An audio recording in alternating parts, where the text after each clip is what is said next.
परिवार का एक पुराना रिश्ता है और जिस जगह बचपन की जो मीठी मीठी यादें होती हैं वहाँ से खास रिश्ता हमेशा होता है।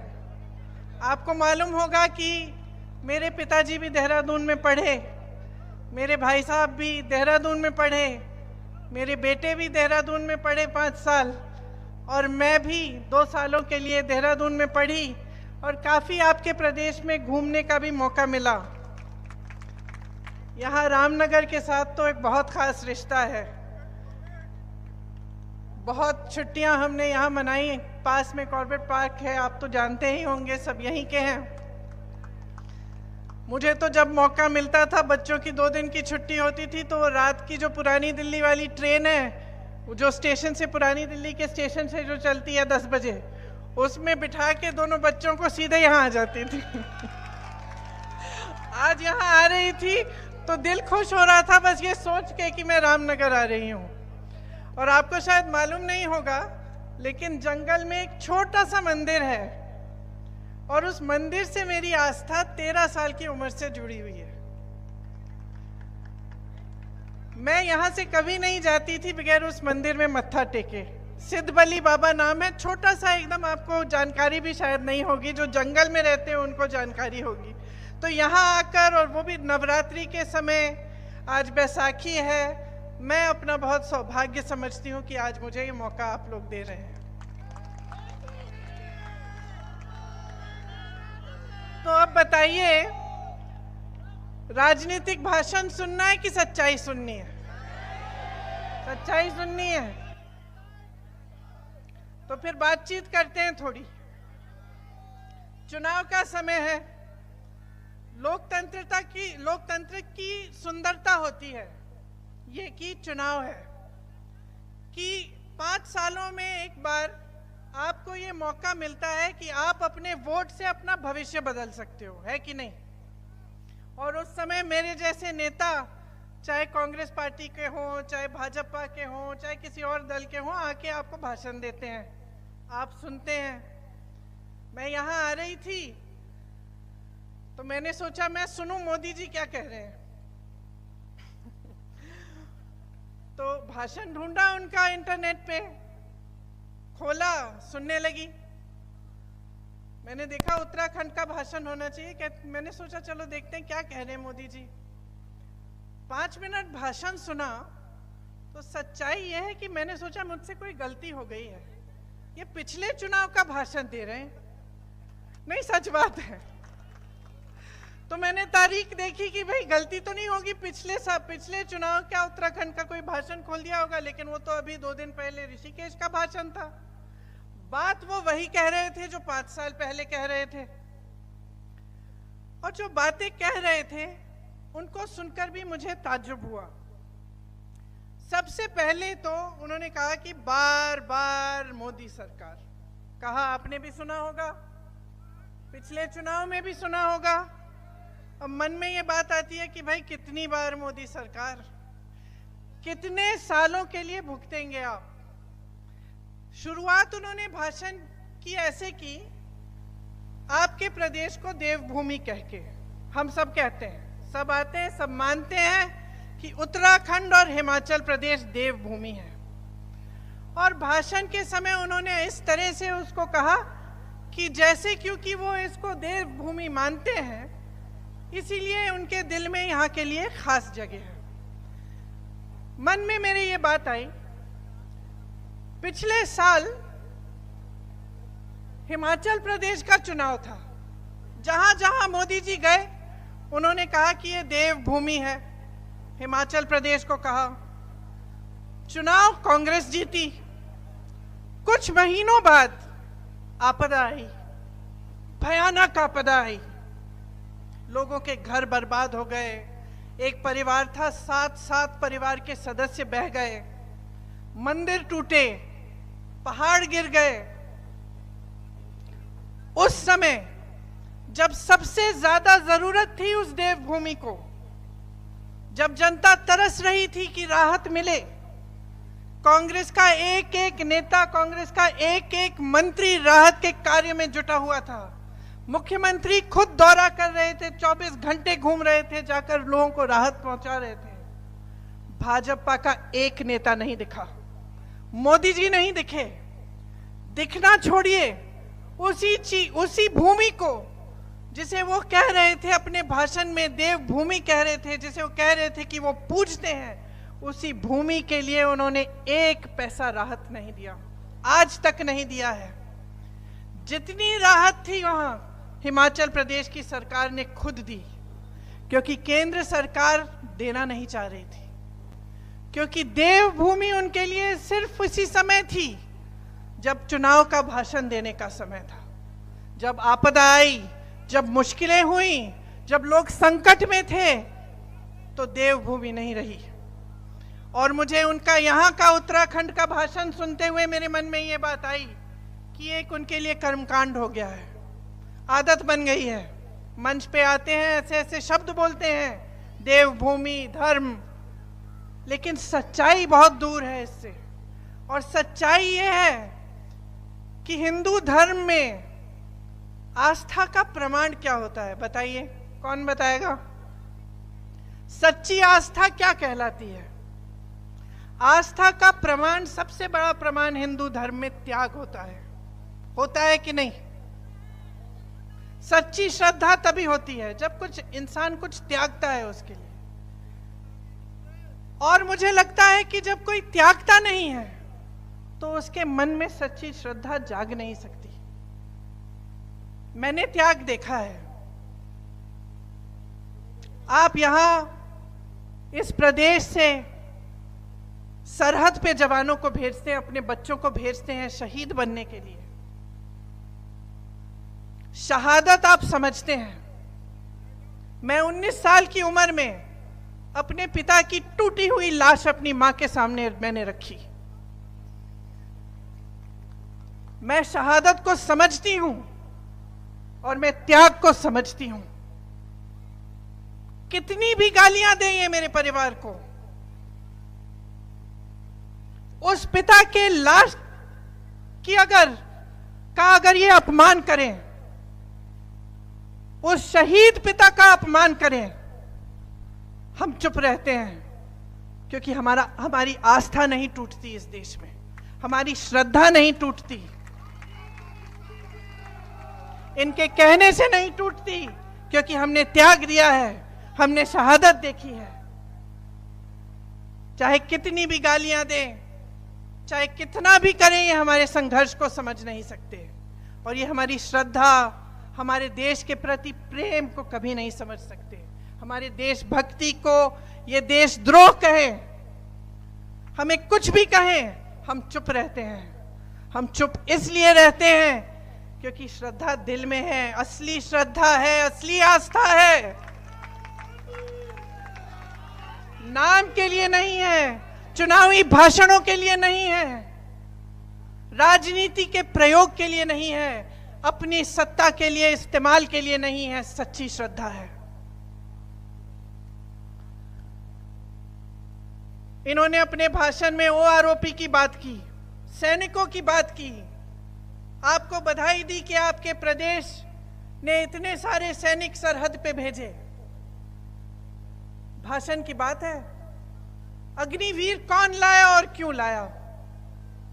क्यों लाए? उत्तर प्रदेश, उत्तराखंड, राजस्थान, हरियाणा में नौजवान बच्चे दौड़ लगाते हैं, वर्जिश करते हैं, परिश्रम करते हैं सेना में जाने के लिए। दिल में देशभक्ति की भावना होती है, दिल में ये भावना होती है कि हम करके कुछ दिखाएंगे अपने देश के लिए, हम अपनी देश की सीमा पे खड़े होकर उसकी रक्षा करेंगे। मोदी जी ने तय किया कि अग्निवीर जैसी योजना आएगी, सेना में भर्ती 4 सालों की होगी।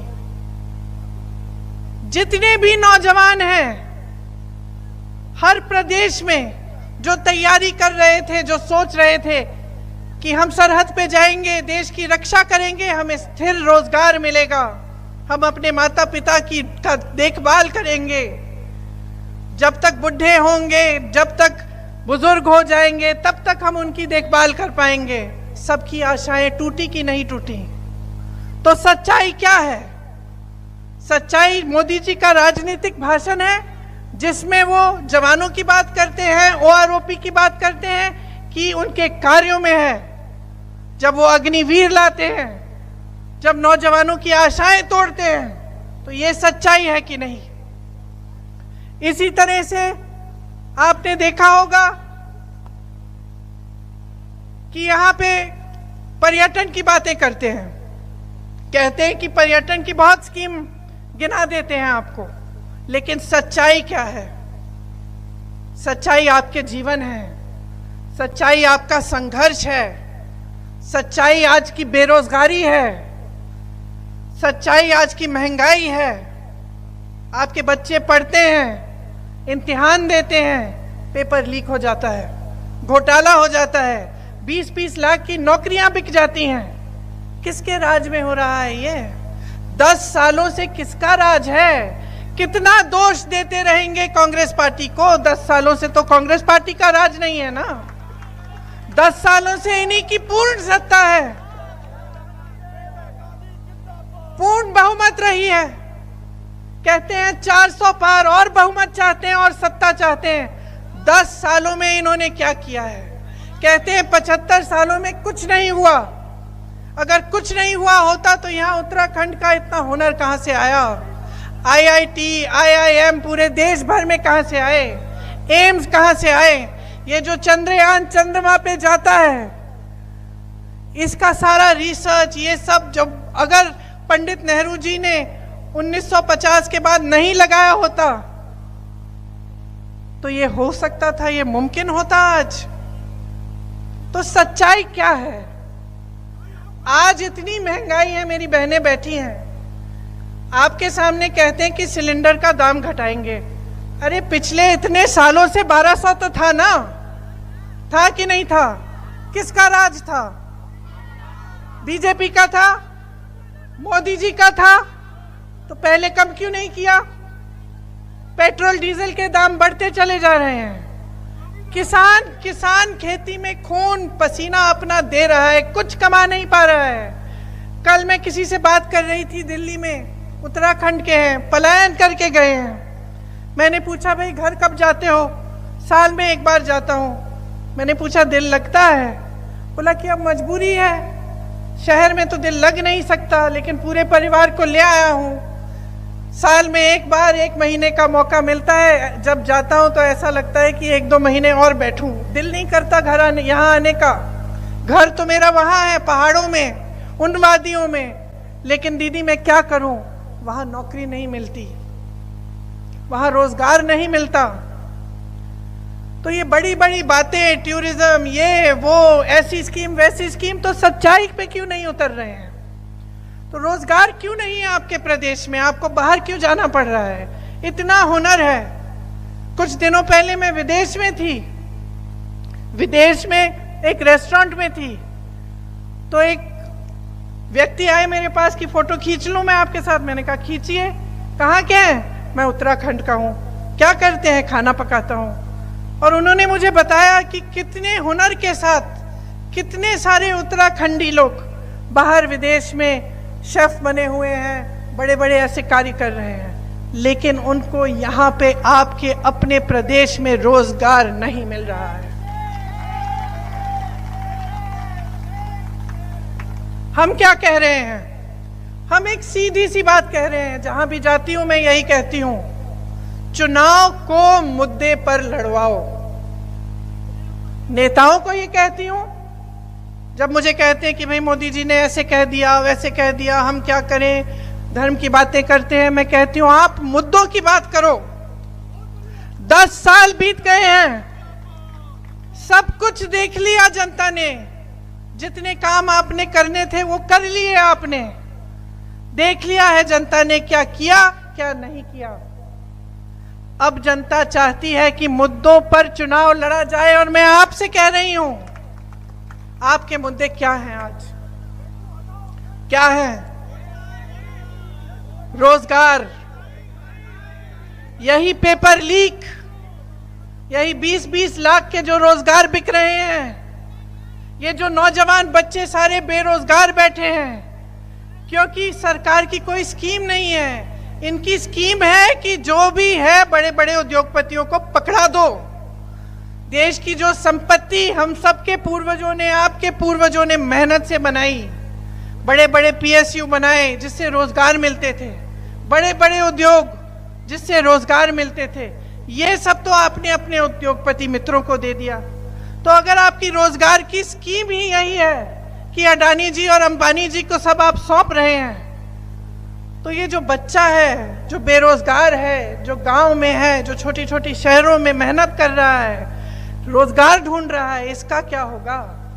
अगर इसकी सारी संपत्ति उठा के आप किसी को दे रहे हो, इसका क्या होगा? हिमाचल प्रदेश में सेब के किसान हैं, जितने भी कोल्ड स्टोरेज हैं सब अडानी जी को दे दिए। अब अडानी जी तय करते हैं कि सेब की कीमत क्या होगी, किसान का क्या होगा?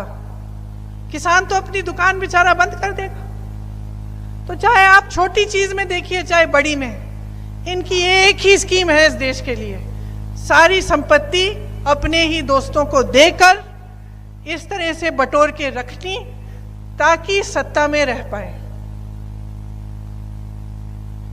आपको समझना पड़ेगा कि आज आपके साथ क्या हो रहा है। मैंने शुरू में बोला कि आप सच्चाई सुनना चाहते हैं, सच्चाई कठोर है। सच्चाई ये है कि जो मोदी जी आपको मंच पे दिखते हैं, जो टीवी पे दिखते हैं, जो बड़ी बड़ी होर्डिंग पे दिखते हैं,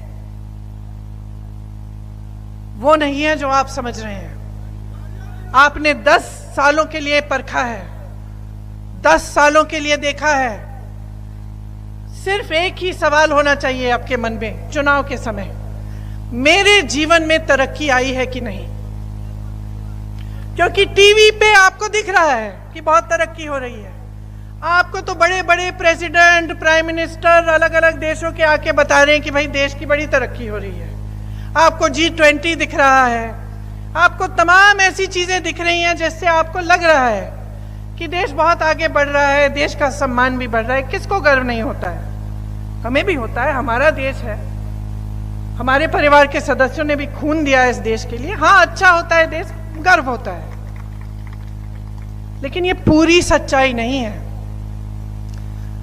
इस सच्चाई में मिली हुई वो सच्चाई है जो आप जी रहे हैं, वो संघर्ष है जो आपका संघर्ष है, जो इस देश के किसान का संघर्ष है, जो इस देश के मजदूर का संघर्ष है, जो मेरी बहनों का संघर्ष है, जो बाजार जाती हैं त्योहार के समय, अभी नवरात्रि के समय भी कुछ खरीदने जाती हैं लेकिन वापस आ जाती हैं आधी चीजें छोड़कर, क्योंकि पैसा नहीं बनता। उस उत्तराखंडी व्यक्ति ने मुझे बताया कि चाहे कितनी भी मेहनत कर ले दीदी, पूरा नहीं हो रहा है। मैं कर रहा हूं, मेरी बीवी कर रही है, मेरा बेटा कर रहा है, पूरा नहीं हो रहा है।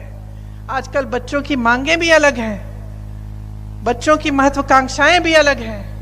हम सब पढ़ाना लिखाना चाहते हैं, अच्छी अच्छी पाठशालाओं में भेजना चाहते हैं, स्वास्थ्य की सुविधाएं चाहते हैं। क्या ये सही है कि आपके जीवन में संघर्ष ही संघर्ष होना चाहिए और सरकार आपके लिए कोई स्कीम नहीं लाए, अग्निवीर जैसी वाहियात स्कीम लाए?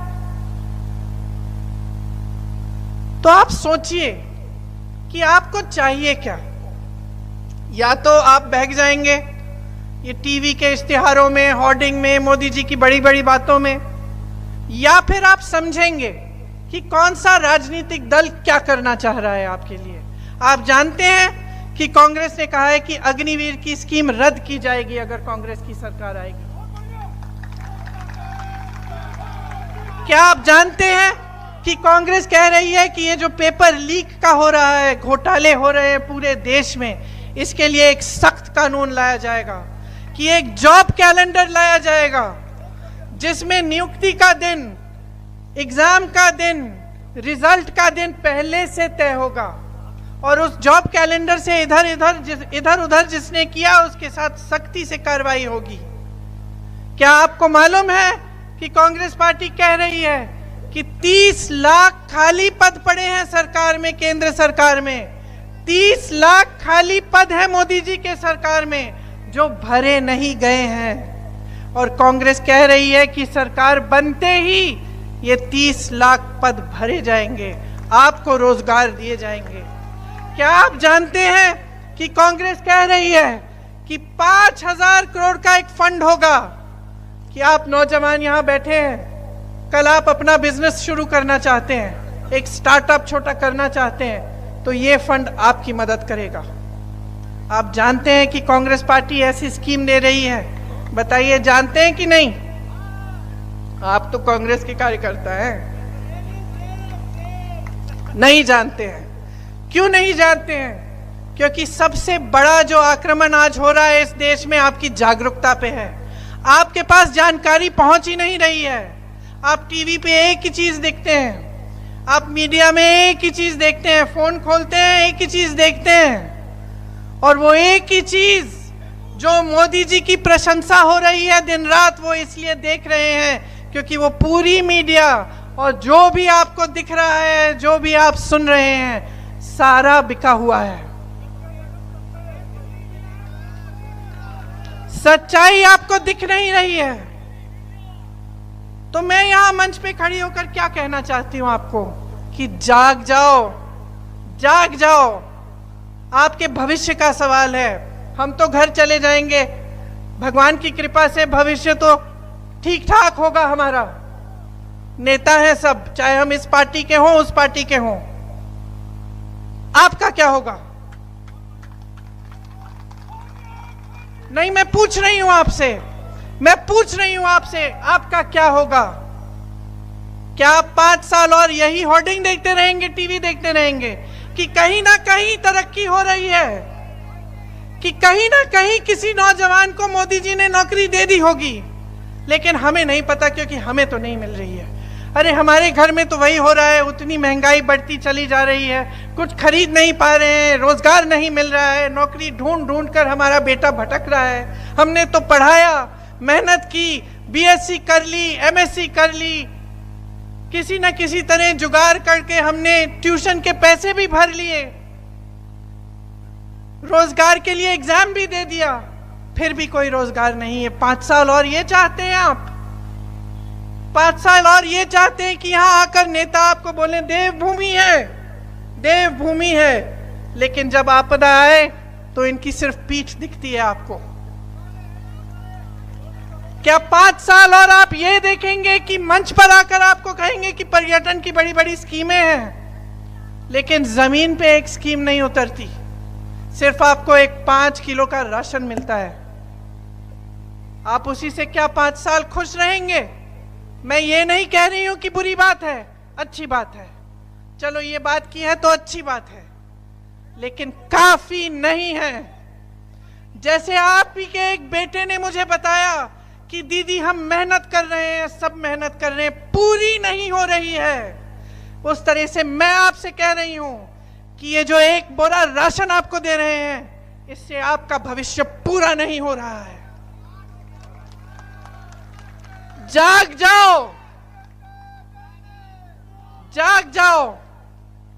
आज अगर बदलाव नहीं लाओगे, अगर सही नेता को नहीं पहचानोगे, अगर सही तरह की राजनीति को जबरदस्ती इस देश में नहीं लाओगे और बदलाव नहीं लाओगे, तो आपका भविष्य उज्जवल नहीं हो सकता।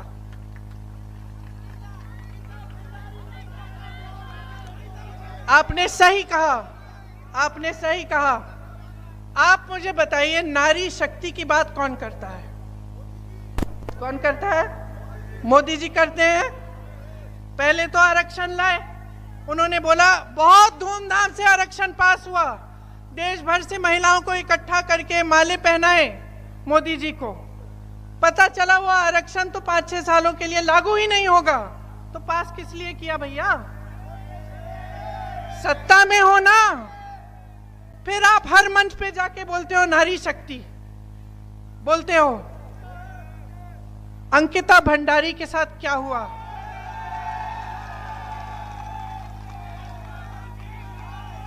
जिन्होंने उसका शोषण किया, जिन्होंने उनकी हत्या की, उनको संरक्षण कौन दे रहा है? मोदी जी बताएं।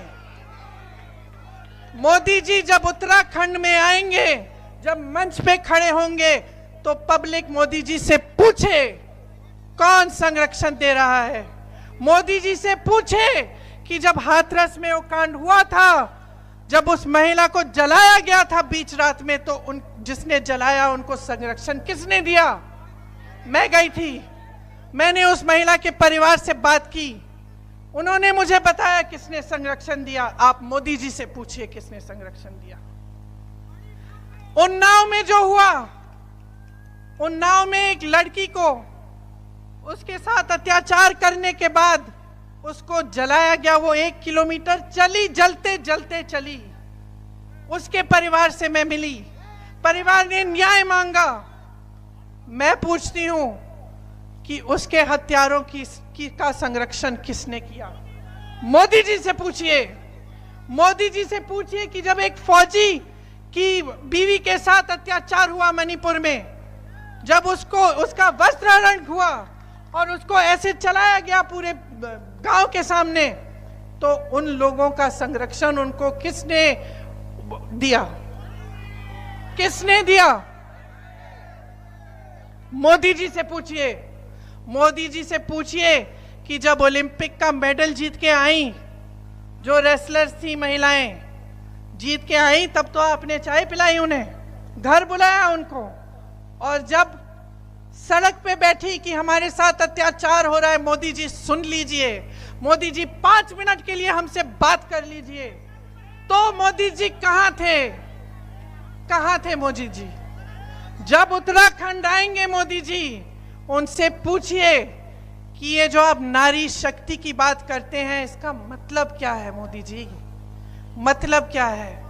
आप कोई भी ऐसी बात करते हैं जिसमें गहराई है, जिसमें असली श्रद्धा है, नारी के लिए, नौजवान के लिए, सैनिक के लिए, किसान के लिए।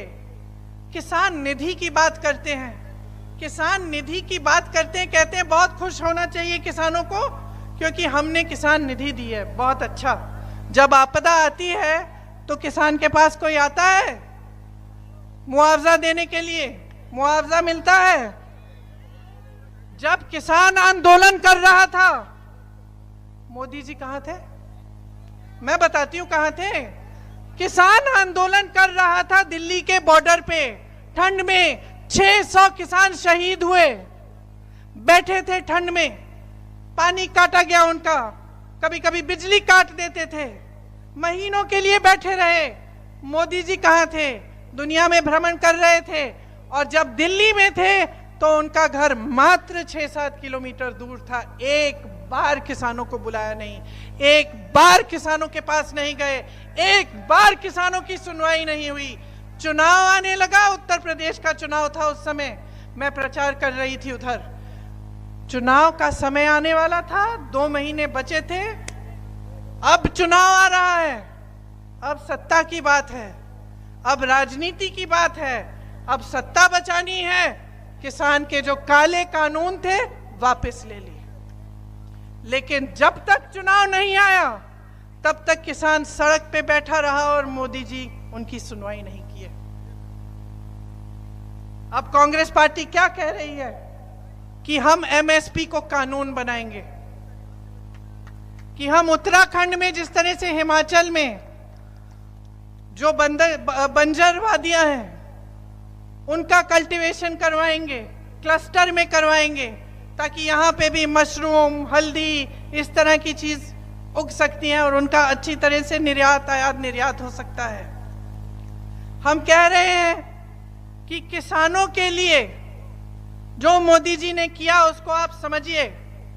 ये जो जीएसटी लगाई है, इससे सबसे ज्यादा नुकसान किसको होता है? छोटा दुकानदार जो होता है, जो अपना कारोबार करता है, और किसान।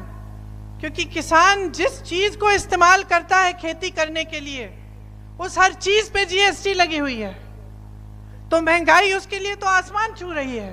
कमाई कम होती जा रही है, कमाई खेती से कम होती जा रही है, खेती से रोजगार भी कम होते जा रहे हैं। तो कांग्रेस पार्टी कह रही है कि किसानों के लिए जो भी आप इस्तेमाल करते हैं खेती में, वो अब जीएसटी से मुक्त हो जाएंगी चीजें, वो सारा सामान जीएसटी से मुक्त हो जाएगा। हम छोटे छोटे कारोबारों को मजबूत बनाना चाहते हैं। हम छोटे कारोबारों को मजबूत बनाना चाहते हैं कि ताकि इनसे रोजगार बने। आप जानते हैं कि अडानी जी क्या करते हैं? कोई बता सकता है कि अडानी जी के जो इतने सारे बिजनेस हैं इस देश में कितने रोजगार देते होंगे? हाँ, चलो 23,000। अब मुझे मालूम नहीं कि ये सच या सही आंकड़ा है कि नहीं, लेकिन क्या आपको लगता है कि एक उद्योगपति जो पूरे देश के बंदरगाह उसके पास हो गए हैं, दिए गए हैं उसको, सारे हवाई अड्डे उसके पास हैं, बड़े बड़े कारखाने उसके पास हैं, सारी कोल्ड स्टोरेज उसके पास है, ये सारी जितना भी इंफ्रास्ट्रक्चर है तमाम उसके पास है, और मात्र इतने सारे रोजगार? बस एक जमाने में टाटा बिरला, आपने सुना है? आपको मालूम था कि क्या बनता है?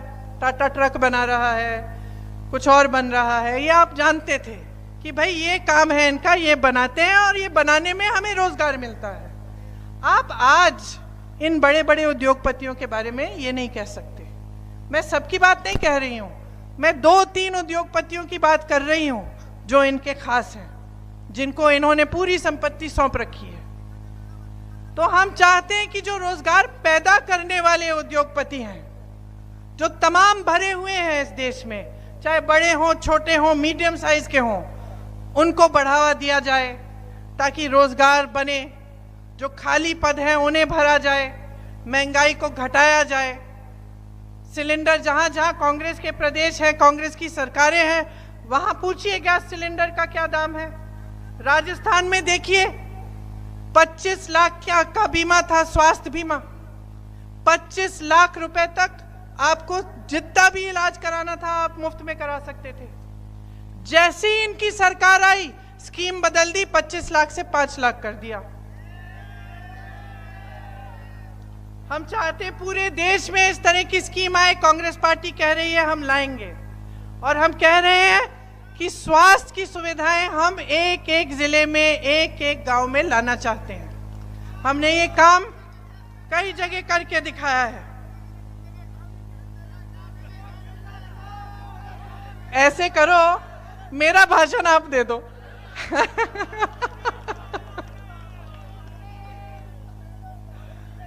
सही कह रहे हो, सही कह रहे हो। अब मोदी जी कहते हैं कि सब भ्रष्ट हैं, सिर्फ वही पाक हैं, कहते हैं कि नहीं? और अपने मुंह मियां मिट्ठू खुद की तारीफ खुद करते हैं कि भाई मैं ही एक ईमानदार हूं इस पूरे देश में, बाकी सब चोर हैं।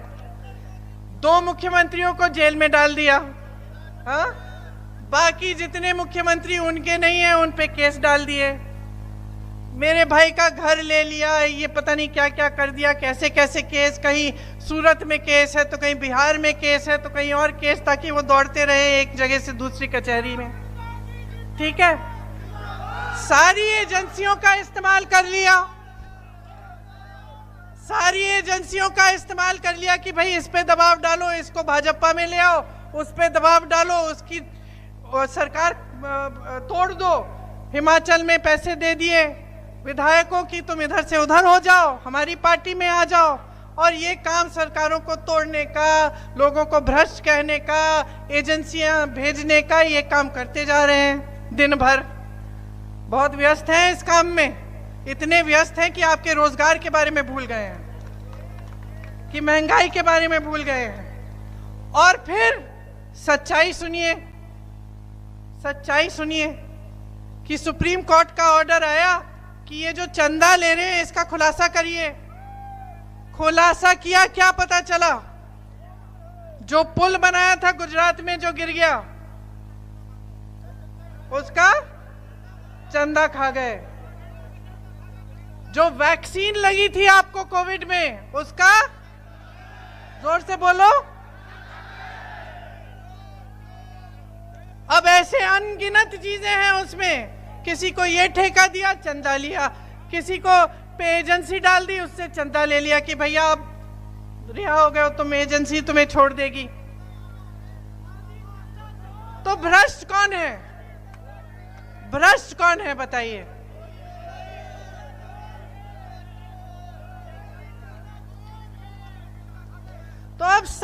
सारी सच्चाई मैंने आपके सामने रख दी है। कोई बड़ा बड़ा भाषण नहीं दिया मैंने आपको, कोई नई बात भी नहीं सुनाई। ये सारी सच्चाई आपके सामने है। आपका जो जीवन का अनुभव है ना, वही सच्चाई है भाई और बहनों, और कोई सच्चाई नहीं है। और हमारे हिंदू धर्म में भी यही कहते हैं कि सच्चाई वो है जिसका अनुभव आपको है। सच्चाई ये है कि 15 लाख बोला था, आपको मिले नहीं। सच्चाई ये है कि 2 करोड़ रोजगार बोला था, आपको मिले नहीं। सच्चाई ये है कि खुद को ईमानदार बोलकर पूरे भ्रष्ट साबित हुए। तो ये सच्चाई है। अब आपके सामने ये सच्चाई रख दी, आपकी जिम्मेदारी क्या बनती है बताओ?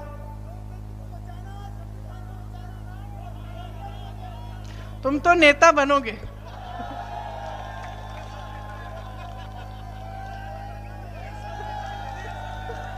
सब नेता, ऐसा ही होना चाहिए। एक एक नेता यहां बैठा होना चाहिए। क्यों? क्योंकि जनता ही सबसे बड़ा होता है लोकतंत्र में।